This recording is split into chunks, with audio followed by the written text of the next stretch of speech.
Alors c'est un haut lieu ici de Franche-Comté avec derrière nous le plus grand théâtre gallo-romain de Gaule, de France, et qui témoigne d'une activité très importante ici.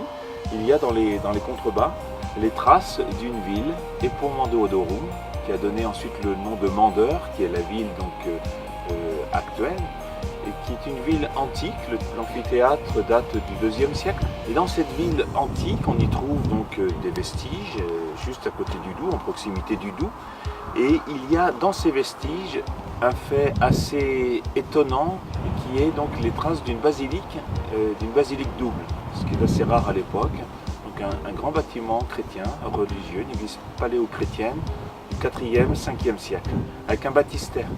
Or, les baptistères, ces basiliques de cette ampleur, témoignent d'une communauté chrétienne très vivante, sans doute avec un épiscope à l'époque.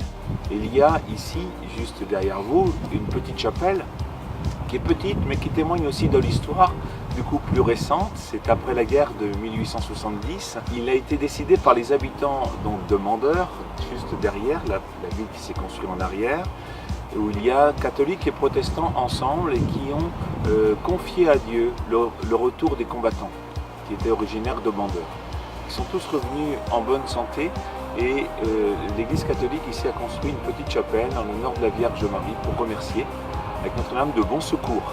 Alors ce lieu a été proposé parmi d'autres lieux dans tout l'est de la France, puisque le rassemblement concerne tous les diocèses, les 8 diocèses de la province de Besançon. Et ici, il y a une thématique qui est très intéressante. C'est que si on regarde l'évangélisation, si on essaie de comprendre l'évangélisation de la région, eh bien, nous sommes obligés de nous arrêter auprès de cette église, de cette communauté chrétienne ici.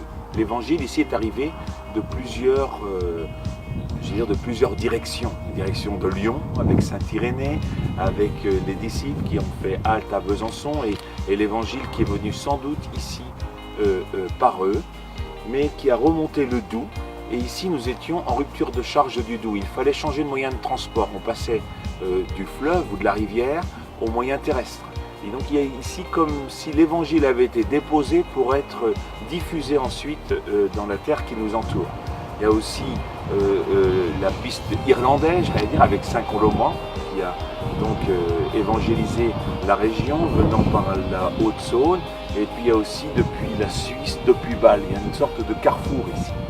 Et c'est cela qui a fait qu'on a choisi ce lieu, de venir se poser ici, un lieu où l'évangile a été déposé et est parti ensuite par différents moyens.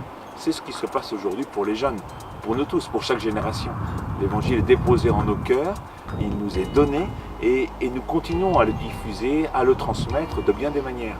Et c'est la thématique voulue par les évêques de pouvoir organiser ce rassemblement où les jeunes de 18-30 ans puissent se rassembler et partager cette invitation qui est dans les Écritures. Soyez prêts à rendre compte de l'espérance qui est en vous et, ce faisant, recevoir à nouveau le mandat missionnaire donné par Jésus et qui nous fait confiance, qui fait confiance à chaque génération pour que l'Évangile continue de se diffuser. Autrement dit, ce lieu est un lieu symbolique, un lieu où l'Évangile est déposé. Il aurait pu rester ici, il n'est pas resté ici et il a été diffusé comme de bien des manières en chacun de nos diocèses. C'est une invitation pour chaque diocèse à aller aux sources de l'Évangile. Comment est-il venu jusqu'à nous?